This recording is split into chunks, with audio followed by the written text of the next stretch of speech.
Welcome, everyone. This is Tier 1 Interventions Podcast. I am one of your hosts, Jonily Zupancic, math specialist, and my co-host is here, co-author, partner in crime, all of those things, Cheri, Dotterer, an occupational therapist and neuroscience expert.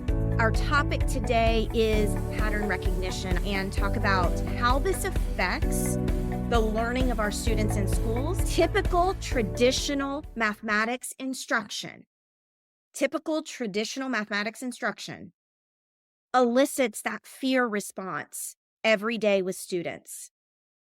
They don't get it. We're harming them every day. Now, we can be like, yeah, but I showed them 6 times. Or we get the email from a parent. The kid took home the homework and the parent they have no clue.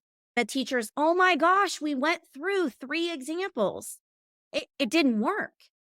It didn't work. That's their perspective. The student perspective and perception is their reality. That is schema.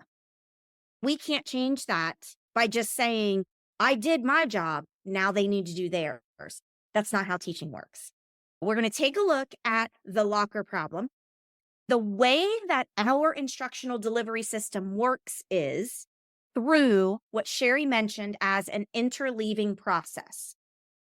It means that typical traditional instruction, another reason it doesn't work is because we teach one thing at a time, one standard at a time, and one unit at a time.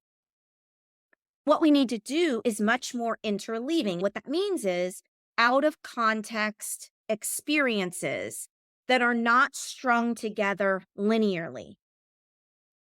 Now, you can still teach your linear textbook or your linear this, but on top of that, we want to bring in out of context exposures to enhance student experiences. On today's task, the locker problem, I'm not going to do a locker problem unit. That's not how this works. I don't do 4 days of the locker problem all in a row. I don't do 2 weeks of a locker problem. I do multiple interactions over time with space in between. Cognitive science says in order for the brain to retain any information, create core memories, and have long-term learning, we have to utilize interleaving, which is out of context nugget dropping that is disassociated from what we're currently teaching, but will ultimately be connected. That's a very difficult way to teach, but it's the way that it's going to work. We also, as we drop these nuggets of experiences, we need to have space in between each of the interactions. The way the structure of our delivery is set up, and you'll see this in the slide decks when you have that access to these modules, you're going to see it explicitly stated, interaction 1, here is what you do. Interaction 2, here is what you do. Each interaction has to have just our regular general instruction. Some people are like, well, when do I teach my textbook? If you do locker problem one day for 20 minutes, you teach your textbook the other 20 minutes of that day and for the next 2 weeks. Then you bring back locker problem again for 12 minutes. 2 weeks later, you bring back locker problem again for 40 minutes. Then you start making connections to your content. It's a very counterintuitive way of thinking how to deliver math instruction. Another question I get is, when am I going to teach my standards? Here's what I'm going to show you. I'm going to show you this on a task we're not doing today. We are not doing this task today, which is the staircase problem. But I just want to give you some shock and awe for a moment. We haven't even recorded the staircase module in our course at the time we're recording locker problem. But if I look at all of the standards that the staircase problem can teach, here are kindergarten, 1st grade, 2nd grade, and I'm just scrolling. If you can't see this, you're not getting the shock and awe value. Don't worry about it. But if you're seeing this, I just want you to see all of the standards from each grade level that can be taught through one of our tasks called the staircase problem. Now, I also did this for the locker problem. But the locker problem is a little different type of problem. The locker problem is so foundational for habits of mind that it's not going to hit as many standards. What we as teachers will often think is, oh, it's not important. But actually, the locker problem is even more important because it directly relates to pattern recognition. The locker problem will teach every single mathematical practice. The locker problem is an innate intuitive experience that will force students to persevere without us forcing them to persevere. The locker problem will naturally and organically create an experience where kids are able to reason abstractly, quantitatively, argue, debate with others, understand the reasoning of others, and be able to explain their own reasoning. I'm going to show you how the locker problem in our model is using tools that are visual, that model the mathematics. The locker problem is one of the very few tasks of this model that actually teach the mathematics for you. Earlier grades, the locker problem creates a foundation and a front loading for math content. In the later grades, it's used as an intervention tool.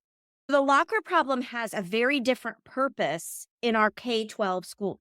Every single grade level should be utilizing it and should be utilizing it to improve pattern recognition, number sense, and the biggest or the highest leverage we get from the locker problem is repeated reasoning. There are fewer standards that we can teach, there's still a lot, with the locker problem. However, the magnitude of the standards that we're teaching is very impactful. For students, you know what? I'm just going to introduce you and we're going to play today with the locker problem. With my students, I'll even say to them, this is interaction 1. We're going to do this today. We're going to throw a lot of stuff out. We're going to play with it, but we're not going to answer hardly anything today. You may answer, but I'm not going to confirm or deny what you're answering. The reason we call these interactions is we have a variety. Yes, students, when we are teaching kids, if we have very gifted kids, we're talking cognitive ability and IQ above 130, kids that have an innate pattern recognition, they have an innate intuitive understanding of number. These are all very distinguished through cognitive ability scores, IQ scores. Those students only need 1 to 2 interactions with something before they know it forever. With only 1 or 2 interactions, they don't necessarily get the depth we need. When we talk about depth of knowledge in mathematics or in any of our content areas, our gifted kids oftentimes are missing the experiences that are going to get depth in the mathematical content. They already have an innate intuitive depth of the content, but it's our job as teachers and facilitators to facilitate the mathematics so that they get a deeper knowledge. But honestly, to have a good knowledge, they only need 1 to 2 interactions. Our bright kids, who we often may misidentify as gifted because our bright kids play the school game, they do well on achievement tests, they have high achievement. Our bright kids are typically the hard workers, the school players. Those kids, though, need 5 to 8 interactions before they know it forever, but oftentimes they don't get the interactions from the school or from the teacher or from the classroom. They get it from themselves because they work harder. They do more homework. They do more interactions on their own. So some with identified gifted kids, but they're not. They've just given themselves more interactions because they've practiced things more on their own because they know that they want to play school so that they can do better because their motivation is higher grades. Gifted kids' motivation is not higher grades. My point on all of this is our most struggling students are kids that don't have pattern recognition, have a low number sense. Our kids that struggle to access the math content might need 60 to 100 or even up to 200 interactions with the same thing before they know it forever. This is why we use a few tasks to hit a lot of standards. which is counterintuitive from the way that a textbook allows us to teach our content. When we talk about various interactions, every level of student is going to get something else out of the new interaction.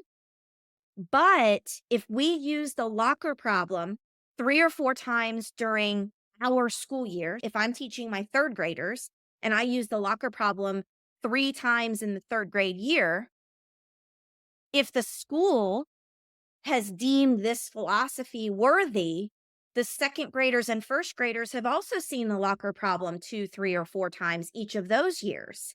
Then the fourth graders, they're going to see the locker problem 2 or 3 times. By the end of fourth grade, look at how many interactions we've provided. And these are actually more powerful and more impactful interactions than a textbook interaction because it's experiential, it is hands-on, it's visual, it's sensory, it includes all of those things, which actually one interaction can count sometimes as 5 or 6 interactions because of all of the other sensory experiences that we're providing in this lesson. Let's get to it. I'm going to share the problem. I'm going to show you how it works, and then I'm going to get some of your feedback, and I'm going to allow you all to process out loud because we've been yakking at you a lot, but that is the structure of these modules. I hate to say they're sit and get, but they're very seminar style, so you can get as much information as possible. We are teaching you in a little bit of a different model than what we promote teaching kids. I just want you guys to understand that because you need information. You're an adult. This is how you need to access the information. The locker problem is stated as this. I tell my kids, whether they're first graders or high school students, if they're high school students, I'll say at Canary High School, whatever. At Canary Middle School, there are 1,000 lockers and 1,000 students. These silly students play a game of opening and closing lockers. So I tell my kids, look, don't try to make sense of it. We're not unlocking locks. No, they're not locked. We're just opening and closing lockers in a certain pattern. That's it. Don't overthink it. Just bear with me. All right. In a moment, we're going to act this out because one of the greatest problem-solving strategies is for kids to act out the situation in order to solve it. Experiential learning by doing. We have dropped so many phrases for initiatives that have come in and out of schools in the past 30 years, just in the last hour and a half that we've been here. I hope you see the power. I hope you see the power, period. I'm not even going to add to that, okay? The rule is the lockers all begin closed. As I talk about this with students, I show them what that looks like with a visual. Now, this is where Cheri's expertise comes in, where I like to use these 2 color counters. Sometimes they're red on one side and yellow on the other. What you're going to see digitally is red and yellow. These are foam counters. They're a little thicker than the plastic ones, which are going to help kids that struggle with fine motor. But you're going to want something that has 2 sides. It's different on each side because one side is going to be the closed locker. The other side is going to be the open locker. Because we want this very differentiated, very therapy-based, Cheri, you offered a lot of other ideas. Yes, you mentioned the word Othello, almost. You cut off there. But sorry. Othello has the black and white. Black and white are much easier visually to see the contrast than possibly yellow and red. They're closer in contrast. One of the things that you may see is the kid's not able to see the difference with the one side to the other. White and red might be better, but red is an awkward color, especially for those kids who are colorblind. It's red and green are 2 of the main colors that you want to avoid. If there's a kid who has issues with the contrast, Othello pieces might be something that you can use, or you can take checkers, and sometimes they say the same thing on each side. I just happen to have these wonderful little smiley face stickers right here in front of me that I can stick on one side of the checker to make it so that both sides are different, and they can then feel it, which even if they have trouble with the vision of seeing it, they can feel the tactile part of the inside of the checker and then the smooth side of the sticker on the other side. Hopefully the sticker stays on there because with it being bumpy, it may not stick. But you get the point is if you're having a student who's having trouble, change the object, okay? There's also something else I want to share with you with kids. And from this perspective is another thing that you can look for. When we're doing flipping, watch the kids. Are they bringing the penny or the Othello piece or the foam piece to the edge, getting underneath it and then flipping it and putting it in place? Or can they manipulate with their fingers enough to make the flip? If they are bringing it to the edge and flipping it, I recommend that you take a closer look at their manual dexterity, and that will be a, hey, OT, I noticed this with my student. Please take an OT can do a screen of that student. It's going to be especially important for those of you who are doing those K1 and 2 era kids than it is going to be later on. Hopefully by later on, they can do that. One of the tasks that you can do before you get the OT screen is to put dice in their hands and have them manipulate the dice or small objects. Get the dice, bring it to their fingertips, and put it down in a cup or something like that. Manipulate their hand, get the dice, put it down. Getting used to manipulating those fingers and what they're doing with their fingers is going to help not just flipping the coins, it's also going to help their writing skills. Y'all, let's not just slide past this. Okay? That is flippin' brilliant. See what I did there? Flippin'. Yeah, well, But in all seriousness, I want us to not just like rush past this, okay? Oftentimes my K1 teachers will say, you know what? I love the idea of that problem, but my kids just can't do that. They can't this, they can't that. This is the reason we have adaptations, because we have to have our K1 kids experiencing locker problem, even if it's just playing the game and there's no other intentional mathematics that's being taught from it. They have to have the experience. Remember, we're building their schema.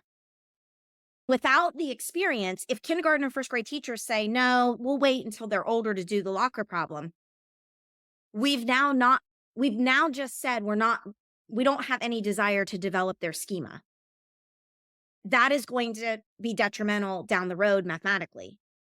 When you listen to these adaptations that Cheri's talking about, instead of not doing the task because the kids are going to struggle, we do the task, we make it messy, we analyze it, we tell kids, you're going to struggle, this is going to be a mess. And then we assess where kids are, then make these adaptations. See, we have to make the math accessible. This is why, and I'm going to say this and say what you will about it, in Asian countries, their kids can do more complex mathematics than we can here.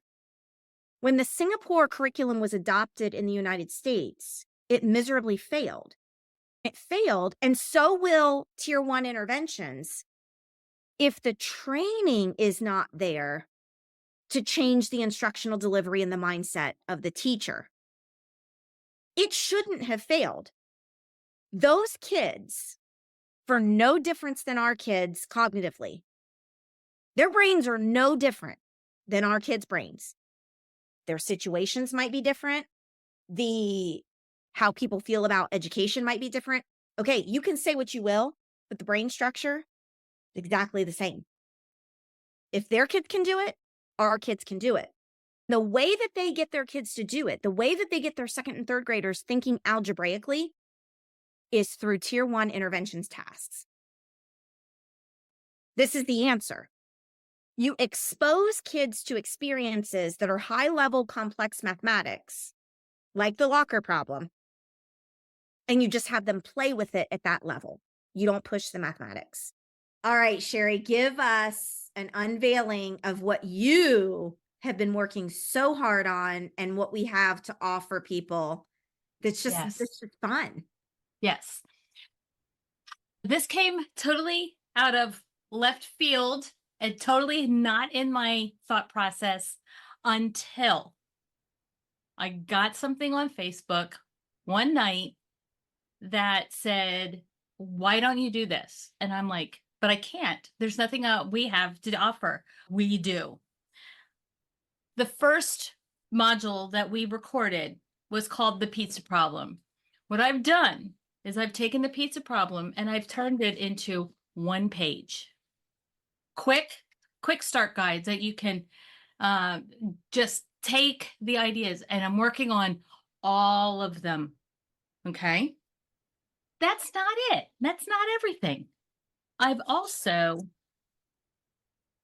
had to incorporate some ideas for writing. There's some ideas for writing. And on the back of that, there is a checklist on what to look for when you've got kids who have writing struggle, where the core issues might be. But that's not all. We have some presents for you. Inside this little package is a little gift for you. We have gifts like this for you. Everybody needs stickers, right? One of them says, "Be kind." Where are they? Here they are. Can you read it? Can you back it up a little bit? Maybe because it's the wrong way. There we go. I am brilliant. This goes along with, where did I put it? Why do short pencils help our kids? If you gave a kiddo a pencil that says, "I am brilliant," who's struggling, what does that tell them? Locker problem magnets. Found this amazing game. It has all of these colored stickers that are made out of squares.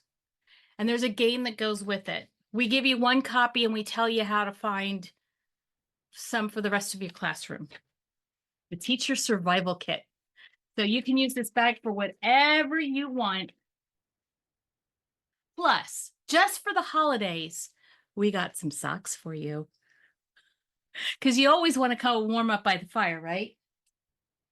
I'm wearing them along with a bangle, and I'm still working on getting the right necklace to go with it, but we're working on that. What is this? This is a buy one, get one, buy one, gift one offer for you. And let me share my screen. Now, the whole premise, as she's getting to share her screen, is teachers are going through a lot right now. We're struggling. Sarah, you had the question of what are the best adaptable resources? We've combined that question for each of the tasks. Like, what are the best adaptable resources for each of the tasks? We have a quick start guide. It's all based on the tasks, but it's also based on teachers need to just take care of themselves. There's a combination of this, and it's called 3D. 3D, the three disabilities: dyslexia, dysgraphia, dyscalculia. It's relief in 3D so that we can get some relief for our struggling students, and then just fun relief for us, like good, fun gift for us. You could actually get the subscription box for yourself, and you get a box every month with something new related to a different task. This is just the holiday box that's buy one, gift one. We haven't even started the subscription yet. But this is like what is this whole thing? But what Cheri has right now is, and take it away, Cheri, because you've got this, like, how would you launch this, not only for yourself, but for someone else? Here's just a special packaging. So yeah, tell us about this, Cheri. She had to go. Janet, you have how many other 7th grade teachers? And I don't know if you guys do a gift exchange, but your Secret Santa gift could be right here, right now, and it could have stuff for your fellow teachers as well as something for you. We have a lot in store, a lot coming up, a lot to unveil. It's going to be an amazing year, not only with the tier 1, but also with all of these additional things that we will have to offer. Some of the things we come out with, you guys will be gifted some of that for being tier 1 members, and some of it will be additional, but you will be in our wheelhouse for all of the unveiling.